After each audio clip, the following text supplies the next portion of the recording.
Boa noite, irmãos. Toda vez que pastor novo chega numa igreja, visitante fala, é uma alegria estar com vocês e tal, pregar a palavra de Deus. Mas, irmãos, é mesmo, não é mera etiqueta, é uma alegria mesmo.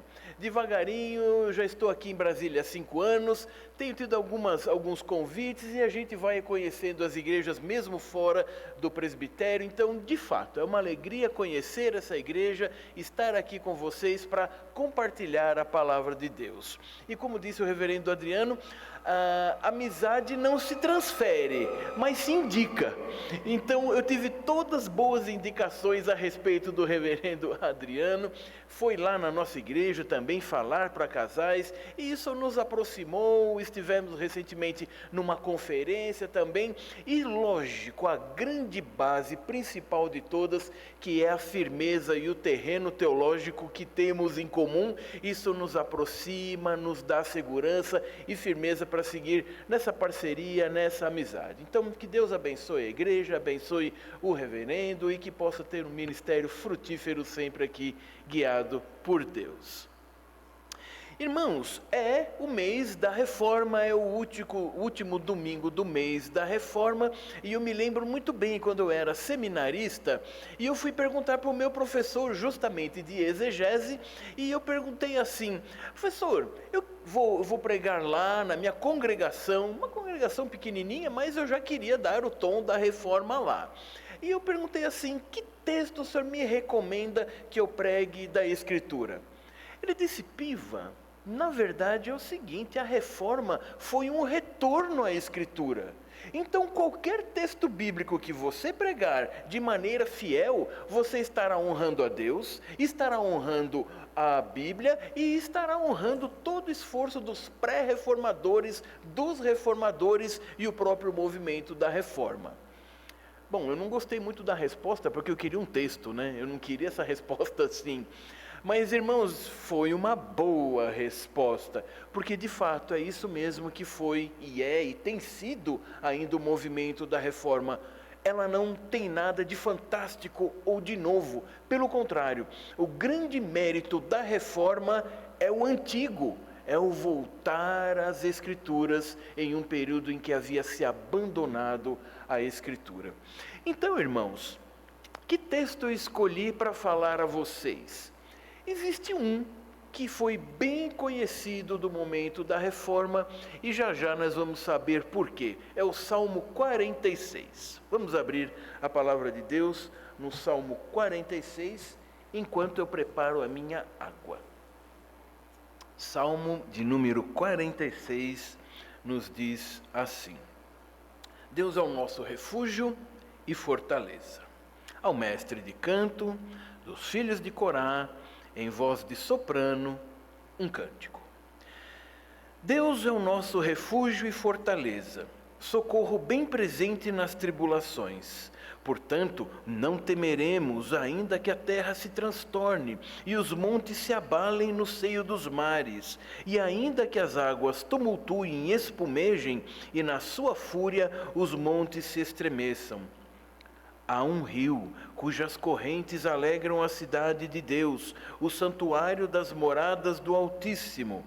Deus está no meio dela, jamais será abalada. Deus a ajudará desde antemanhã. Bramam nações, reinos se abalam. Ele faz ouvir a sua voz e a terra se dissolve. O Senhor dos exércitos está conosco, o Deus de Jacó é o nosso refúgio. Vinde, contemplai as obras do Senhor, que assolações efetuou na terra. Ele põe termo à guerra até os confins do mundo, quebra o arco e despedaça a lança, queima os carros no fogo. Aquietai-vos, sabei que eu sou Deus. Sou exaltado entre as nações, sou exaltado na terra. O Senhor dos exércitos está conosco, o Deus de Jacó é o nosso refúgio. Ó Deus, te agradecemos pela leitura da tua palavra, que por si só é poderosa. Te agradecemos pela iluminação do Espírito Santo que nos faz compreender É isso que te pedimos agora, para que compreendamos a tua Escritura. Mas mais do que isso, não apenas uma compreensão intelectual, uma compreensão transformadora, que também é obra tua em nossa vida. Assim trabalha em nossa mente, em nosso coração, em nome de Jesus. Amém. Irmãos, antes de nós entrarmos propriamente no sermão, eu gostaria de dar uma dica técnica deste salmo para vocês, que eu creio que vai ajudar demais para vocês lerem depois qualquer salmo procurando isso que eu vou dizer. Existe algo na poesia que se chama quiasmo. Não é nome de doença, mas é uma característica na poesia. O que é um quiasmo? É quando um texto vai conduzindo para um ponto central e depois daquele ponto central ele passa a voltar de onde ele tinha saído, só que de uma outra forma. E é esse ponto central que é a mensagem principal do Salmo. Então eu convido você com a sua Bíblia, na digital vai ficar um pouquinho difícil, mas eu acho que na sua física você vai ver como é que funciona. Olha só, os versículos em paralelo e como nós vamos estudar esse texto. O primeiro, Deus é o nosso refúgio e fortaleza. Vá lá para o versículo 11. O que diz? O Senhor dos exércitos está conosco. Está mostrando a força de Deus. Agora veja os versículos 2 e 3. Portanto, não temeremos. Agora veja o versículo 9. Ele põe termo à guerra, isto é, quando ele quer, ele termina. Aliás, é por isso que você não tem temor algum. Pode ter um período de guerra e parecer que tudo está descontrolado, mas não está. Está descontrolado e é imprevisível para os homens, na visão dos homens, mas quando ele quer, ele põe fim, porque na verdade é ele que controla. Veja o versículo 4. Há um rio cujas correntes alegram a cidade de Deus. Veja a mudança de cenário, de guerra, de luta, dificuldade e opressão, passa para um cenário completamente diferente, que é para um lugar bonito, gostoso, aprazível. E o que você faz lá? Versículo 8. Vinde, contemplai as obras do Senhor, que já fez aqui na terra. Que dirá então do que há nessa cidade preparada. Versículo 5, onde que está Deus? Deus está no meio dela, jamais será abalada. Ah, mas eu queria tanto ir nessa cidade, eu queria ir nessa cidade e ficar tranquilo lá. Calma, olha o versículo 7. O Senhor dos exércitos está conosco. Ele está naquela cidade e Ele está conosco, isto é, nós estamos juntos, não estamos separados. E finalmente o versículo 6, que é o centro, é para onde a flecha aponta. Bramam nações, reinos se abalam, Ele faz ouvir a sua voz e a terra se dissolve. É como se diz às vezes, né? Nós não podemos deixar de dizer do elefante branco no meio da sala. Sabe aquele assunto que ninguém quer falar, mas está ali e todo mundo faz de conta que não vê? Irmãos, nós tivemos hoje um dia de eleição e nós não vamos falar de política, mas nós vamos falar do transtorno que isso causou. Eu não sei se você já saiu do seu grupo de WhatsApp de família por não aguentar mais. Eu não sei se você já descadastrou algum amigo. Eu já não sei se você nem liga mais à televisão porque vai ser a mesma notícia. Os irmãos percebem como nós estamos em um momento exatamente como deste salmo, quando tantas coisas parecem abalar. E de fato, é claro que essas coisas mexem no nosso dia a dia. É fato que na realidade essas coisas mudam um pouco o nosso viver. Mas, irmãos, dentro do que nós lemos, com a segurança que nós entendemos aqui e de como Deus controla todas as coisas, sinceramente, o que é este abalo? Nada, perto da segurança que Deus nos dá. O tema do nosso sermão é o tema chave deste salmo. O Senhor, nosso Deus, é refúgio e fortaleza. E será que ele foi especificamente para alguém um dia na história? Veja só, Martinho Lutero. Todos nós conhecemos esse nome, não é? Aliás, nós temos historicamente duas vertentes, vamos dizer assim, que elas caminharam em harmonia e paralelamente, mas duas vertentes históricas, os protestantes e os reformadores. Na história do Brasil, porque foi um país principalmente católico, qualquer evangélico já era rotulado como protestante, isto é, se ele é contra Roma, ele está protestando, mas não é bem assim. Lutero foi quem protestou de fato contra as coisas que o papado estava exigindo dos seus fiéis ali. Num momento posterior, mas paralelo, Calvino e Lutero foram contemporâneos e trocaram cartas, inclusive. Calvino foi o mais propriamente reformador, porque enquanto Lutero estava indo contra, Calvino também, mas de uma forma muito mais organizada em formular a teologia não nova, mas que ao longo dos anos, principalmente desde o primeiro século, já havia sido abandonada. Então Lutero é o que abre as portas, Lutero é o que começa, e Calvino é o que vem organizar e sistematizar. Nós, presbiterianos, temos uma origem muito mais calvinista, uma origem mais reformada, por assim dizer. Mas hoje, por causa do Salmo, o exemplo é de Martinho Lutero, que compôs o hino Castelo Forte justamente com base nesse Salmo. Isso foi no ano de 1521, isto é, há mais de 500 anos atrás. Lutero, quando protesta, ele vai contra não só uma teologia. Vamos pensar, se hoje na igreja nós temos uma certa estrutura e burocracia, irmãos, na igreja daquela época, a igreja era praticamente só estrutura e burocracia.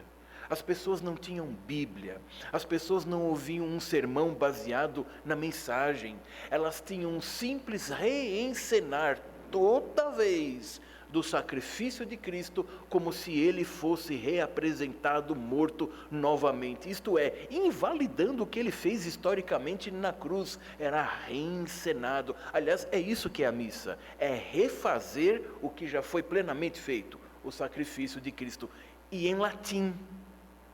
Que tal? Como você se sentiria? Como você cresceria na fé? Como você entenderia? Muito difícil, na verdade impossível, porque Paulo nos diz, a fé vem pelo ouvir, e o ouvir da palavra de Deus. E sabe o que estava em latim? Nem era o texto bíblico, um pouco só, era muito mais uma doutrinação filosófica em uma língua que não se conhecia. Como alguém poderia se aproximar de Deus, conhecer Cristo e o que Ele faz pela vida dos pecadores? Era impossível, então Lutero vai contra isso. E lógico, ele não abalou meramente a teologia, ele abalou as estruturas administrativas e, lógico, os interesses. Ele foi chamado a se retratar, a dizer que ele se arrependia de tudo que ele tinha ensinado e estava pregando. E então é nesse momento que ele diz a sua frase mais conhecida: aqui eu permaneço. Até que alguém me convença que eu estou errado e que não é isso que a Escritura me diz, aqui eu permaneço. E por causa da permanência de Lutero, você hoje pode ter boa doutrina ensinada e aprendida. Mas hoje é fácil. Hoje você saiu de casa, tranquilo, tomou banho, se perfumou, se arrumou, veio para a igreja. Olha esse banco de veludo macio, com ar-condicionado, a Bíblia na sua mão, de qualquer forma, digital, no celular, no tablet, no formato que você quiser, de estudo, de anotação, Tudo é muito fácil. Irmãos, naquela época, Lutero não tinha, nem ele, uma Bíblia portátil, era enorme, e as pessoas não tinham. E mesmo que tivesse, não adiantaria, porque não sabiam ler. E mesmo que soubessem ler, não tinha no alemão. Ou seja, a Bíblia era algo totalmente desconhecido, como se não existisse. E no momento de perseguição, Lutero continua com a sua frase: aqui eu permaneço. Mas ele permaneceu não em si e por si, não por uma birra ou por uma mera convicção filosófica e intelectual, é porque ele entendia que ele estava permanecendo naquilo que é permanente e eterno, a Escritura. E então ele compõe o hino Castelo Forte. E é neste salmo que nós vamos fazer a nossa meditação. Deus é o nosso refúgio e fortaleza, é o nosso primeiro ponto. Serão dois. O nosso primeiro: não importam as circunstâncias. Irmãos, a verdade é que tudo está muito bem enquanto está tudo bem. Quando as coisas começam a não estar muito fáceis, começam a ficar difíceis, é aí que nós vamos ver que tipo de fé cada um de nós tem. Qual é a medida da maturidade cristã? É quando o seu sangue ferve e você está em perigo, seja de status, seja de manutenção da vida. É quando a sua família pode ser atacada que você vai testar que tipo de convicção que eu tenho. Qual a firmeza dela, o que dirige a minha vida? Então veja, somos fracos, impotentes e incapazes de sobreviver se Deus simplesmente retirasse a sustentação, já não digo nem da fé cristã, retirasse a sustentação da sua criação. Nós e os ímpios simplesmente pereceriam. Figuradamente, se Deus fechasse os seus olhos, se ele tirasse um cochilo, se ele se distraísse com alguma coisa, como se humano fosse, no segundo seguinte, não haveria nada. Irmãos, nós vivemos em uma época em que se fala muito do autossustentável. Veja, é autossustentável dentro do sistema, porque no sentido mais amplo, nada neste mundo é autossustentável. A própria criação depende só para existir totalmente de Deus. E você faz parte desta criação. Portanto, você é uma pessoa não autossustentável. Você é uma pessoa teorreferente. Isto é, toda a sua vida tem de ser em referência a Deus, não a você mesmo, não à criação e não às circunstâncias que te cercam. Então, se a própria natureza não é autossustentável, o homem acha que é porque ele desconsidera Deus cuidando. Mas se a natureza não é, que dirá você que depende da natureza? Tem uma enchente, destrói a sua casa. Cai um raio, espero que não, né? Mas cai um raio com você na estrada, pronto, você não existe mais, o mundo continua rodando e você não existe mais, por forças das circunstâncias, da simples natureza. Deus está cuidando das coisas, Deus cuida dessa natureza, Deus cuida da sua criação. Então, por isso, em tempos em que as nossas limitações ficam mais evidentes, tanto mais temos de lembrar de quem Deus é para conosco e de que Ele está conosco. Vamos ao exemplo do dia. Quem sabe, agora são quase 7. Quem sabe o que tem naquelas urnas? E o que vai ser se o resultado for X ou Y? Sinceramente, irmãos, para Deus, cuidar do seu povo e da criação, faz diferença isso? Ele é que pôs o que ele quis em cada urna. O homem é responsável, é verdade, mas Deus está cuidando de cada Eu falei com a mesária, vocês não ficam com esse barulhinho aí não? Falou, dura 3 dias esse barulhinho no ouvido. A cada vez que esse barulho soou hoje, Deus estava cumprindo a sua vontade. O que depende de você? Ele está cuidando. Vai acontecer o que já está dito. É importante entender a diferença entre um abrigo e refúgio, que é dito que nosso Deus é o nosso refúgio. Ele não é meramente um abrigo. Um abrigo pode apenas nos proteger de algo. Isto é, começa a chover, você vai debaixo de um toldo. Então ali você não pega chuva. Mas se a chuva for de vento, logo você vê que esse toldo não resolveu de nada. Você está precisando de algum apoio muito mais seguro, você precisa de manter-se realmente na sua vida, não adianta simplesmente abrir um guarda-sol para não tomar sol. A vida é composta de mais coisas. Lutero sabia disso, o salmista sabia disso, no fundo você mesmo sabe disso. Quando é dito que Deus é o nosso refúgio, significa que Ele controla todas as coisas e não simplesmente nos abriga de alguma coisa, mas ali dentro você que se vire. Olha, eu estou te protegendo disso, agora você aqui dentro, veja o que você consegue fazer. A ideia deste abrigo aqui é um abrigo completo. O refúgio é um refúgio completo. Ali você tem tudo o que você precisa para a manutenção da sua vida. Talvez modernamente nós poderemos comparar com aqueles bunkers que se constroem nos países que sofrem os problemas da guerra. Isto é, não adianta todo mundo ir lá para o subterrâneo e não ter água, e não ter alimento, e não ter comunicação, e não ter oxigênio lá embaixo para que as pessoas respirem. A ideia de que Deus é o nosso refúgio é justamente isso. Nós temos toda a proteção que nós precisamos com o nosso Deus. O nosso Deus é assim para conosco. Ele tanto nos protege como nos dá condições de tudo o que precisamos para viver para o seu serviço. Veja no caso de Lutero, não seria mais fácil ele guardar aquela convicção para si?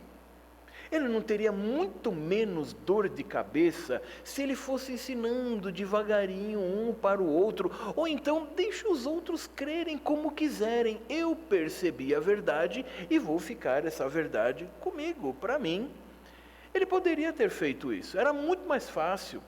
Mas justamente a verdade que ele aprendeu, por si só já impedia que ele agisse daquela forma. A própria verdade clamava que ele a proclamasse a qualquer custo. Irmãos, às vezes as dificuldades nos vêm. No caso de Lutero, ele foi em direção às dificuldades. Existem algumas dificuldades que você consegue evitar, mas existem outras que não. Lutero não pensou 2 vezes por causa do serviço. Nada na Escritura, nada por mandamento de Deus é algo simplesmente que termina em nós. Todas as vezes que Deus nos dá condição para estarmos bem, é para estarmos bem para Ele. Várias vezes Lutero foi perseguido.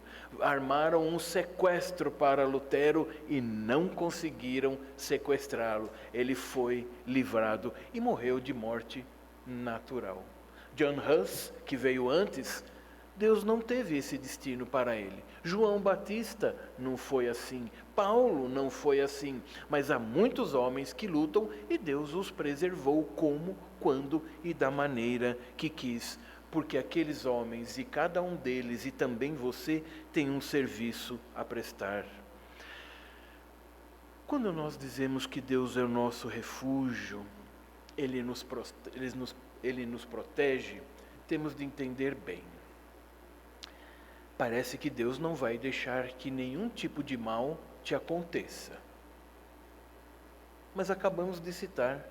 E John Huss, um pré-reformador que quis traduzir a Escritura, começou a falar as verdades teológicas e morreu.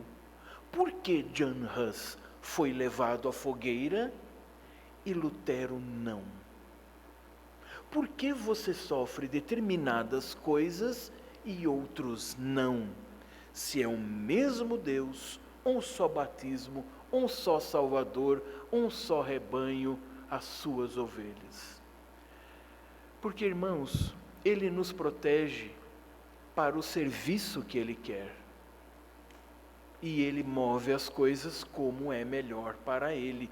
E nisso, Ele não está brincando conosco, mas Ele está ensinando que nós somos dependentes dEle, e não dependentes só para existir, mas justamente para o serviço.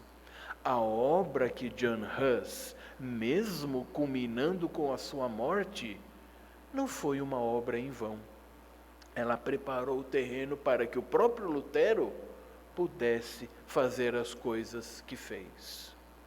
Deus tem um destino para cada um, e esse cuidar significa, não é que você não terá problema nenhum, não é que você não enfrentará situações difíceis, e muitas delas talvez até que terminem com a própria morte. Não significa isso. Significa que você está preservado, porque você é dele, para estar com ele. Ainda que nessa vida haja sofrimentos, ainda que nessa vida você venha até mesmo morrer pela fé, mas a sua união com Cristo, como Deus protege sua salvação, é inabalável. É isso que nós temos de entender, e é isso que as pessoas dificilmente entendem, e é por isso que no momento de eleição, tantos crentes ficam desnorteados e desesperados, porque acham que este ou aquele é que trará a solução para o país. Este é que fará o melhor, este é o que fará o pior, ou coisa assim. Como se Deus, em todo o caso, não estivesse protegendo o seu povo daquilo que Ele mesmo quer. Além de refúgio, o nosso Deus é fortaleza, porque Ele tem poder para isso. Só ser um refúgio não é suficiente. Tem que ser um refúgio que proteja. Imagine uma criança no colo de uma mãe. Ela está protegida? Claro, ela está acarinhada, ela está cuidada, ela está protegida. A mãe gosta do seu filho? Ela ama o seu filho. E mesmo o bebê que não sabe nem o nome da mãe e quem a mãe é, ele conhece aquele colo e se sente protegido. Mas imagine que num assalto, a mão armada, o assaltante aponta a arma e atira, e a mãe, num reflexo muito rápido, protege ainda mais o seu filho. Qual a chance dessa criança viver? Depende de muita coisa, não é?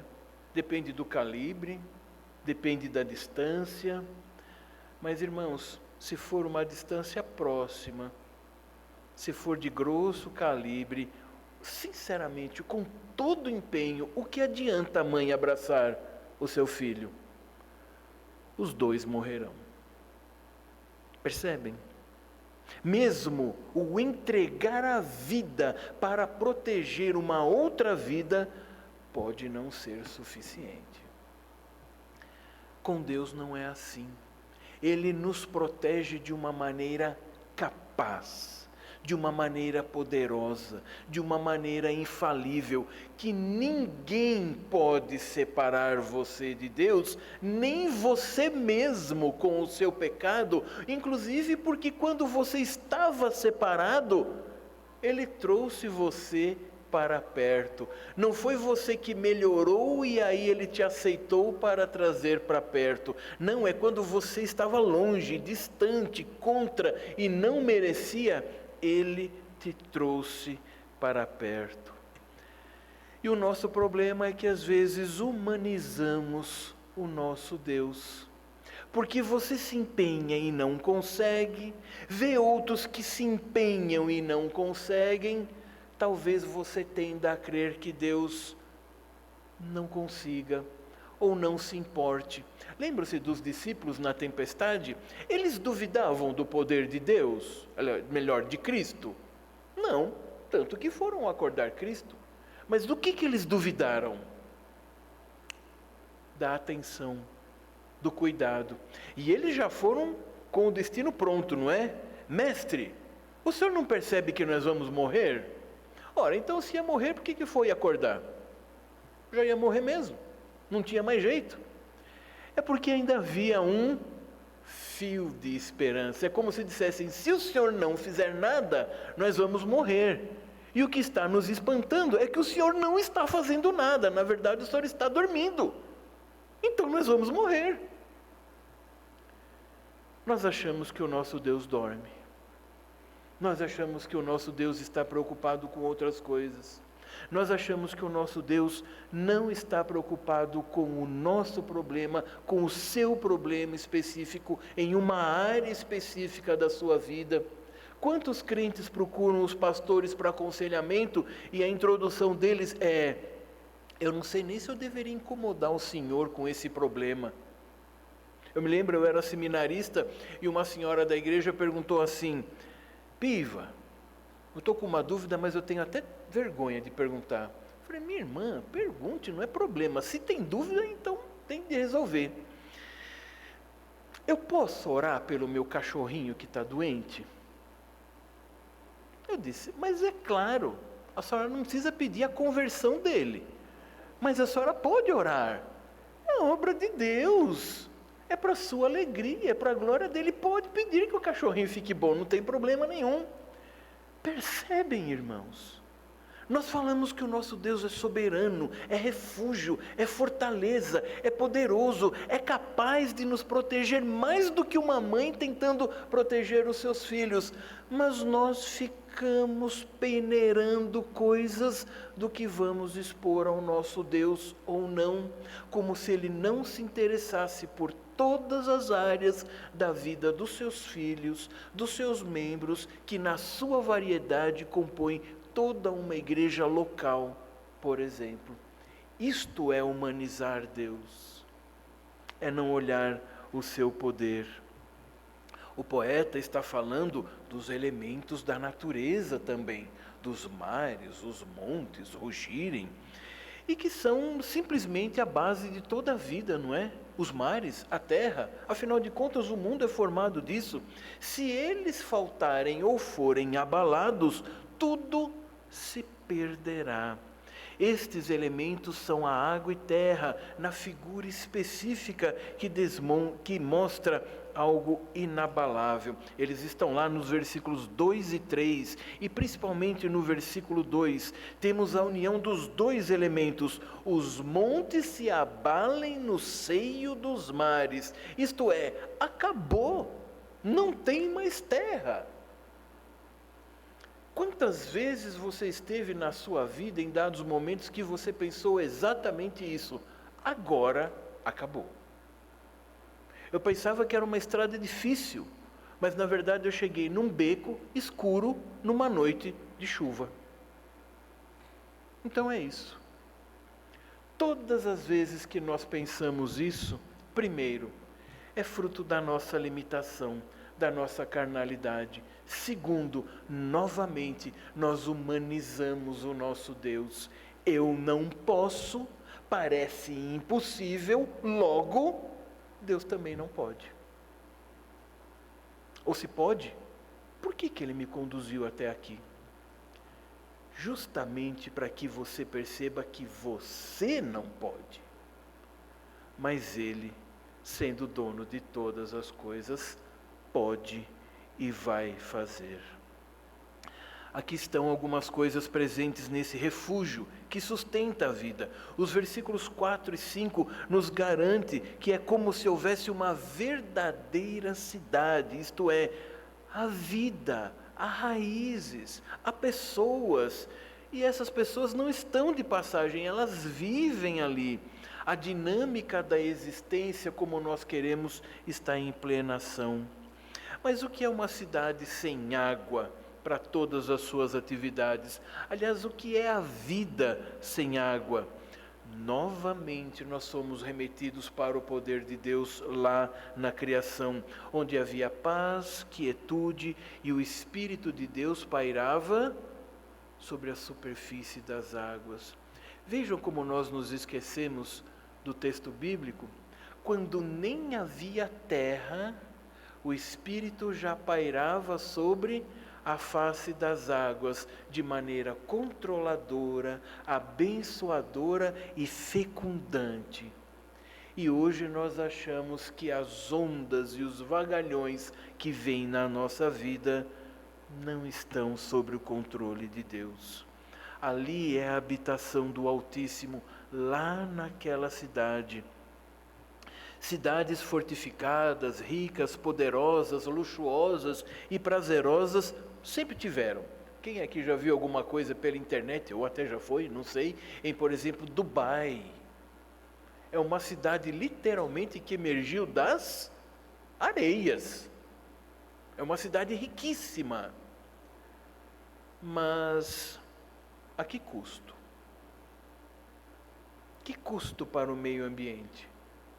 Quem construiu aquela cidade mora naquela cidade? Não.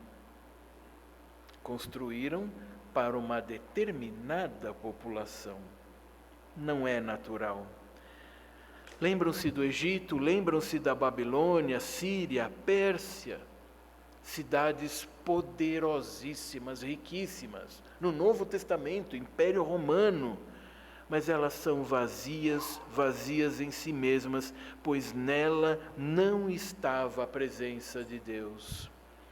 Desça a esplanada a pé de bicicleta ou de carro e você vê o lugar central, controlador do poder do nosso país. O poder decisório está ali. Sim e não. Sim, porque esse é o meio que nós temos para reger a pátria. O próprio Paulo nos diz para respeitarmos as autoridades. Mas, irmãos, não é interessante que os palácios dos poderosos ainda assim estão debaixo dos céus? Eles não estão acima. Ok, é verdade, eles podem estar até acima de nós, em termos de status social, poderio econômico, poder de poder, decisão, mas eles não estão acima sequer do céu, que dirá do próprio Deus. Onde está a Babilônia? Onde está a Síria? Onde está a Pérsia? Onde está a Roma? Deus domina sobre todas as coisas. Irmãos, nesse primeiro ponto, pensemos, nós não temos um Deus que simplesmente nos ajuda. Às vezes vemos muitos crentes dizendo assim, eu preciso que Deus me ajude. Não ajuda, você pede para o seu irmão, você pede para o seu pastor, você pede para alguém que possa te ajudar. Deus faz muito mais.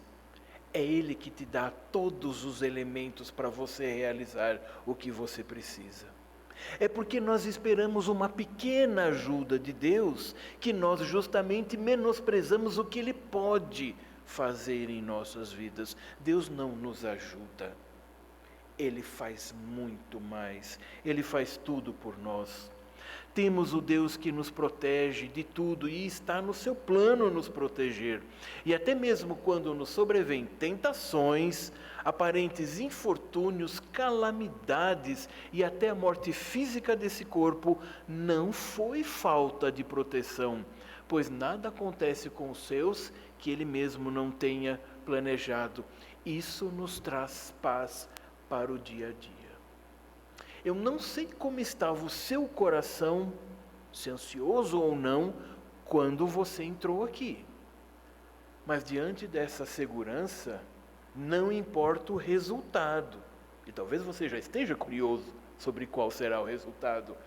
Mas saiba, Não importa, o nosso Deus está acima de qualquer resultado. Não temos um Deus que é meramente poderoso, temos o Deus, o grande eu sou, o Senhor dos exércitos, que não pode ser impedido por ninguém. Em nossa vida, tudo o que nós temos, nossas bases terrenas, todas elas podem ser abaladas e até retiradas. Dinheiro, famílias, bens, prazer, saúde, amigos, pão, água, tudo isso pode desaparecer. Isso constava no hino de Lutero, mas ele dizia: o meu Senhor não vai me deixar. Olhe para o mundo e veja como ele jaz no maligno. Olhe para o seu coração e veja também como ele é cheio de trevas. Olhe para essas coisas e você se desanima. Olhe para a realidade que te aguarda fora desses portões. Isso tudo te desanima. Olhe para o Deus dessa igreja. Olhe para o seu lado e a prova viva de que Deus transforma vidas. Por isso você tem irmãos ao seu lado. Isto te anima, isto te faz viver. Desta forma, o poeta nos mostra quem é Deus e onde Ele está. Mas tem mais. Agora, por causa do que Deus é, o poeta vai dizer o que Deus faz. A primeira parte do Salmo está mostrando quem Deus é. Agora, no nosso segundo ponto, nós vamos ver o que Deus faz. Deus é o nosso refúgio e fortaleza, não importam as circunstâncias. Então, aquietai-vos, eu estou convosco. Já viram alguém brigando? É muito raro, né, ver crente brigando, eu sei disso. Mas já viram algum crente brigando, ou qualquer pessoa, e você diz assim, se você quer deixar alguém que está brigando mais nervoso, o que você diz? Calma. É tudo que a pessoa não quer ouvir. Eu estou nervoso com tal pessoa, se você me disser calma, agora eu vou ficar com outra e com você também, porque eu quero extravasar, eu não quero ter calma, eu quero mostrar que eu tenho razão. Já tentou aconselhar alguém e a pessoa não deixa você falar? É verdade que o bom conselheiro primeiro precisa ouvir, mas chega a hora dele falar, mas a pessoa simplesmente não deixa você falar. Muitas vezes não é assim na sua devocional. Você lê a Bíblia, buscando orientação, e você ora desesperadamente, como se não tivesse lido na Bíblia a orientação. Por que será que Deus diz para o seu povo, aquietai-vos? É justamente porque nós não queremos ficar quietos. Nós queremos sempre fazer alguma coisa. Aliás, não é assim no anúncio do Evangelho? O que é preciso para ser crente, para ser transformado? Aceitar o sacrifício de Cristo. Maravilha. Então, e o que eu faço? Isso, aceitar e crer. Não, eu entendi que precisa aceitar e crer, mas e depois, o que eu faço? Não, é isso. Os Gálatas não se contentaram. O que foi necessário? Crer a Cristo, crer em Cristo, mas também eles queriam fazer o quê? Circuncisão. Eu tenho de fazer alguma coisa. Não é possível que seja tão grátis assim. Já se diz no mundo dos negócios, não existe almoço grátis. Alguém está pagando isso aí. De fato, foi Cristo. Mas o que se exige do homem é que ele creia. Mas não tem que entregar a vida a Cristo? Sim, é verdade, mas não é para comprar a sua salvação. Não é meritório. Não é que você entrega e ganha a salvação. É porque você já ganhou a salvação que você vai ser convencido que agora você deve entregar a sua vida. ninguém pode comprar nada. Mas nós queremos comprar, nós queremos fazer, nós queremos argumentar. Acontece alguma coisa com você e você diz, por que, Senhor? Ou então, por que agora? Sabe aqueles meses que vieram tranquilos? Você não reclamou, oh, Senhor, por que tantos meses tranquilos? Aí naquele mês em que você teve um gasto com o médico, é quando você vai ter que trocar os pneus e vai acontecer alguma outra coisa no encanamento da sua casa. Senhor, por que o Senhor não foi jogando ao longo dos meses? Que falta de planejamento! Teve que vir tudo no mês só. Se eu soubesse, não é? E o Salmo 23? Águas tranquilas, gramas verdinhas, todo mundo quer. Mas o cenário muda lá, os irmãos lembram? Depois de tudo aquilo que é justamente para você se certificar que Deus cuida de sua vida em todos os detalhes, te dando graminha boa, uma hora vai vir o vale da sombra da morte, e ali tudo está perdido. Não. Minha vara e o teu cajado me consolam. Agora aqui quem fala não são mais as forças da natureza, agora não são as circunstâncias. O poeta, o salmista, nos retira do contexto da natureza, note essa segunda metade, e nos passa a mostrar outros atores, Deus, os homens e principalmente o seu povo. Ele inicia no versículo 6 com os atores que mais podem colocar medo em um povo. Interessantemente, não são os políticos. É um outro povo, ainda mais forte. Se isso fica difícil de entender, o que você acharia se você estivesse na Ucrânia agora? Acho que estaria difícil para o seu lado, não é? Na verdade, naquela época, ainda hoje, é que não era como lá, mas, de qualquer forma, naquela época, o mundo estava em constante guerra. Se hoje nós temos, imagine naquela época, constante guerra, de maneira que o que mais um povo temia não era peste, não era uma colheita ruim, não era falta de dinheiro, não era falta de produção artística, não era baixa expectativa de vida. O que mais um povo temia? O outro povo. Não havia essas coisas de fronteiras definidas para sempre. Não, ela ali defendida enquanto o outro não invadia. Então, se tinha uma coisa que podia pôr medo em um povo, era um outro povo, mais poderoso. Se os homens colocam medo em homens, o que não fará Deus? Se um ser semelhante pode causar temor em você, imagine o poder que Deus tem, que está acima até do seu semelhante. Percebem, irmãos, como costumeiramente na nossa vida nós estamos apenas sempre olhando horizontalmente.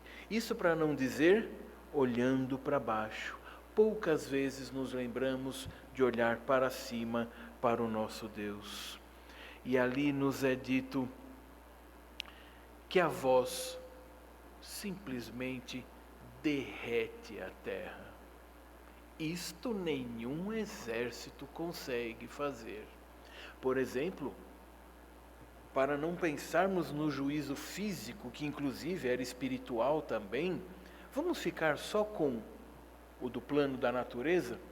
O que uma cidade fortificada, o que um exército mais poderoso pode fazer contra a lava de um vulcão, literalmente a terra derretida? Aquilo vindo, e ainda que você corra, ele lança elementos de terra derretida que caem sobre os tanques e as construções e as paredes. E se isso não for suficiente, aquela nuvem negra se torna uma placa, tornando o ar tóxico, e você morre por respirar enxofre. É só um vulcão, terra derretida. O nosso Deus controla a terra dessa forma. E isso parece estranho? Percebem como o salmista está sempre voltando à criação? Como era a terra? Sem forma e vazia.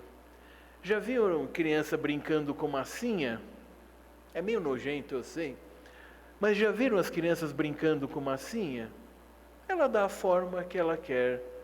O nosso Deus fez isso com a terra. Ele deu a forma que Ele quis. Como agora não teria poder de lidar com qualquer elemento da terra? A voz que cria é a voz que mantém. E se quiser, a mesma voz também é a que salva, preserva. E se Ele quiser, é a que destrói e condena. Quem pode resistir a essa voz? O Deus apresentado é o Senhor da aliança com seu povo. E ele cita justamente Jacó. Não é interessante isso? Deus está lutando pelo povo, está cumprindo e sendo fiel. E em Deus nada é potencial ou duvidoso, tudo é efetivo e concreto, como a promessa que Ele fez a Jacó. De ti farei uma grande nação, Abraão. Para Jacó, você agora é meu príncipe. Agora, com a promessa que eu fiz a você, você vai formar um povo de maneira organizada. Um deu origem na etnia, o outro trouxe mais forma ao povo. É isso, nós não estamos dispersos. Nós estamos espalhados por toda a face da terra, os filhos de Deus, mas não estamos dispersos. Nem a maior perseguição consegue destruir a igreja. Ah, se tal for eleito, vai acabar com a igreja. Irmãos, quando eu cheguei aqui, eu pensei que eu vinha a uma igreja, mas quando eu entrei e vi o tamanho, eu falei, eu estou num complexo eclesiástico. É um quarteirão inteiro. Então, isso é muito significativo, não é? Também 61 anos, nós comentávamos, né? O que era aqui há 60 anos atrás? Nada, né? Hoje temos muita coisa. Mas, irmãos, se aqui é grande, pense no templo de Israel, em Jerusalém. E o que Cristo disse para os discípulos? Aliás, os discípulos começaram, não é? Mestre, está vendo essas rochas, essas pedras, como foram colocadas? É que Cristo é muito paciente, não é? Era para ele dizer, eu que planejei, eu que fiz. Mas tudo bem, Cristo ficou quieto. Nós falaríamos, Cristo não. Mas ele disse, então, em 3 dias vai cair e em 3 dias vai se reerguer. Que os discípulos perguntaram, como assim? Demorou um tempão para Salomão fazer e vai ser em 3 dias? É porque aquele templo passaria e viria um outro, você. Agora não é mais Israel, agora não é mais Jerusalém, agora não há por que lamentar naquele pedacinho de muro que ficou. Agora há júbilo, porque agora o Espírito Santo está em cada um de nós. Estas coisas passam. Toda essa igreja pode ser destruída e ainda assim a igreja de Cristo não morrerá. Já no 1º século houve perseguição à igreja e ela não morreu, prova disso que eu e você estamos aqui. O cuidado de Deus sobre todas as coisas. O Senhor dos exércitos luta como ninguém. Aliás, Ele vence exércitos sem mesmo ter de lutar. Lembram-se de Sodoma e Gomorra? Simplesmente destruiu a cidade sem precisar de exército nenhum. Você tem medo do mal que alguém possa te fazer? Tem medo de uma enfermidade? Tem medo de forças maiores do que todas as coisas? Sozinho nós devemos ter medo mesmo, mas com Deus não precisamos deste medo. Irmãos, Agora, Deus agindo, Ele mostra como Ele não apenas tem poder, mas Ele faz. Então aprendamos que aos nossos olhos, os nossos problemas, nossas circunstâncias e até mesmo alguns homens parecem muito poderosos, e são. Mas Deus está acima de tudo e de todos. Não adianta homens vociferarem isto ou aquilo, pois a voz de Deus derrete a tudo e a todos. Quem não teme a Deus, temerá qualquer homem. Quem não confia em Deus, cuidará e desconfiará da sua própria vida. Contemplemos mais o nosso Deus para entendermos mais dele e sermos mais como ele. Sua vida tem cenários terríveis, difíceis? Quais são? O seu trabalho, sua família, algum vício, alguma coisa que te acomete de uma forma tal que parece que Deus não está cuidando disso. É a sua luta, é a sua reforma em sua vida. De fato, essas coisas acontecem, mas Cristo veio para vencer todas elas na cruz. Cristo está anunciado neste salmo, porque é Ele que traz essa cidade. É lá que nós habitaremos com Ele. No Antigo Testamento, o Senhor dos Exércitos vencia para o seu povo. No Novo Testamento, o último, o herdeiro de todas as coisas, venceu a morte e te deu vida. Acalme-se, aquiete-se, porque com Cristo, mais do que em qualquer outra época, a presença de Deus é maior, é o nosso Emanuel. Então, assim como foi para Lutero, no Salmo 46, a sua força de energia, descanso e consolo, que também o Salmo 46 seja para você, na sua vida particular, para você encarar a realidade, não só do resultado desta eleição, mas do resultado do pecado nesse mundo. O Salmo 46 é o que te dá calma, é o que te dirige, é o que mostra que Deus é e sendo, Ele faz por você. E que esse Salmo 46 seja a prova de Deus enviando Cristo para ser toda essa realidade plena em sua vida. A Ele toda a glória, todo o nosso amor, toda a nossa confiança. Amém.